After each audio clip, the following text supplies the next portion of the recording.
हाय guys, मैं Siddharth. Welcome to my show talk with Siddh. तो last class हम पढ़े थे कॉन्ट्रैक्ट यानी अनुबंध के बारे में। तो आज हम जानेंगे क्या सारे जो एग्रीमेंट है वो कॉन्ट्रैक्ट है क्या। तो पहले दिमाग में रखिए, सारे जो एग्रीमेंट है कॉन्ट्रैक्ट है ऑनलेस ये जो 5 पॉइंट है बस याद रख लीजिए। यदि ये 5 पॉइंट जो है यदि वो कंप्लाई होता है तब वो सब कॉन्ट्रैक्ट है। क्या है? Made with free consent. Free consent क्या मतलब क्या है? मतलब अपने कोई दबाव नहीं है, अपने मन से ही उसने कंसेंट दिया है। जो पार्टी जो कंसेंट दिया है करने के लिए, तो made with free consent. Competent to contract. Competent to contract मतलब कॉम्पिटेंट होना चाहिए जो भी कॉन्ट्रैक्ट करने के लिए। ऐसा कोई आदमी नहीं है जिसका वो मतलब बच्चा है, 5 साल का बच्चा है, तो क्या वो कॉन्ट्रैक्ट कर सकता है? नहीं, वो कॉम्पिटेंट टू कॉन्ट्रैक्ट नहीं है। या फिर कोई ऐसा आदमी है जिसका दिमागी हालत ठीक नहीं है, क्या वो कॉन्ट्रैक्ट कर सकता है? नहीं। इस तरह से कॉम्पिटेंट टू कॉन्ट्रैक्ट, और कॉन्ट्रैक्ट करने के लिए कॉम्पिटेंट होना चाहिए। तो for lawful consideration, lawful consideration मतलब यही है कि जो कंसिडरेशन मतलब समझे थे कि एक काम करने के लिए, पकड़ लीजिए मैं अभी एक काम करने के लिए मेरा दोस्त गणेश को देता हूं कि गणेश जाके उसको मार के आओ, उसको पीट के आओ। तो क्या वो, और वो पीटेगा जब, तब मैं उसको 2,000 रुपया दूंगा। तो क्या यदि ये चीज हमारा बात हुआ तो ये क्या कॉन्ट्रैक्ट है? नहीं। क्यों? हमारा लॉफुल ऑब्जेक्ट नहीं है। पहले हमें किसी को मारना जो हमारा बेसिक एथिक्स है उसके खिलाफ है, बेसिक लॉ है उसके खिलाफ है, और उसके लिए भी कॉन्ट्रैक्ट बनाना वो भी गलत है। तो लॉफुल कंसिडरेशन वो नहीं हुआ। तो इसके लिए लॉफुल कंसिडरेशन होना चाहिए। यानी मैं अपने गणेश को बोलूंगा कि ये मेरा काम है, इसको कर दो, मैं उतना पैसा दूंगा जो काम बोलूंगा।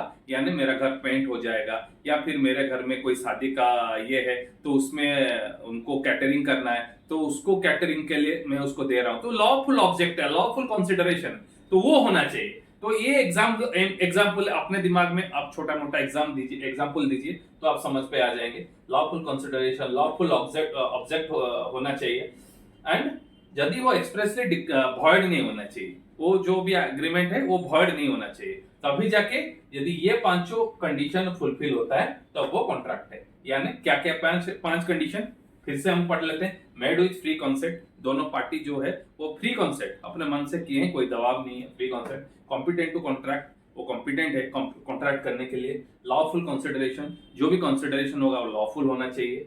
विद द लॉफुल ऑब्जेक्ट, जो ऑब्जेक्ट है वो लॉफुल होना चाहिए, ऐसा इलीगल ऑब्जेक्ट के लिए नहीं होता कॉन्ट्रैक्ट। एंड एक्सप्रेसली भॉइड होना चाहिए, लॉ में इसको एक्सप्रेसली भॉइड डिक्लेयर नहीं होना चाहिए, तभी जाके उसको ऑल एग्रीमेंट कॉन्ट्रैक्ट हो जाएगा। तो ये समझ गए आप।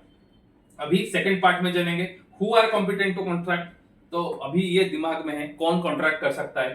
पहले दिमाग में वही चीज, every person is competent to contract. उसमें फिर 3 जो पॉइंट है इसको याद रखना है।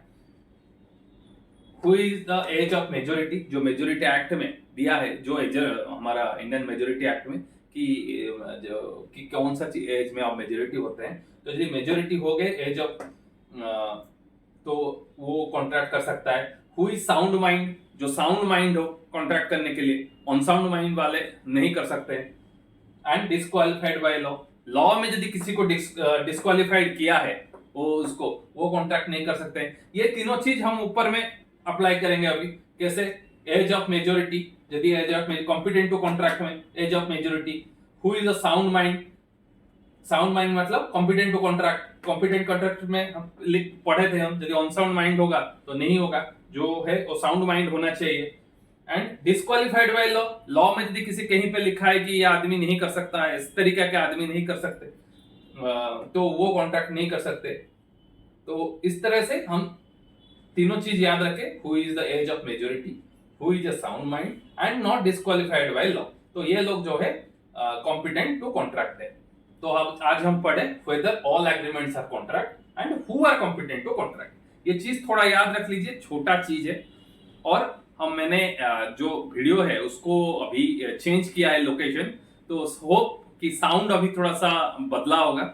तो बहुत सारे मैसेजेस मेरे पास आए हैं, बहुत पर्सनली मेरे को बोले हैं कि साउंड का थोड़ा इको हो रहा था, इसलिए मैंने थोड़ा सा चेंज किया है अपना लोकेशन, ताकि अभी साउंड अच्छे से आए, और मुझे बताए कि रिप्लाई में कमेंट दीजिए कि ये साउंड ठीक है या नहीं है।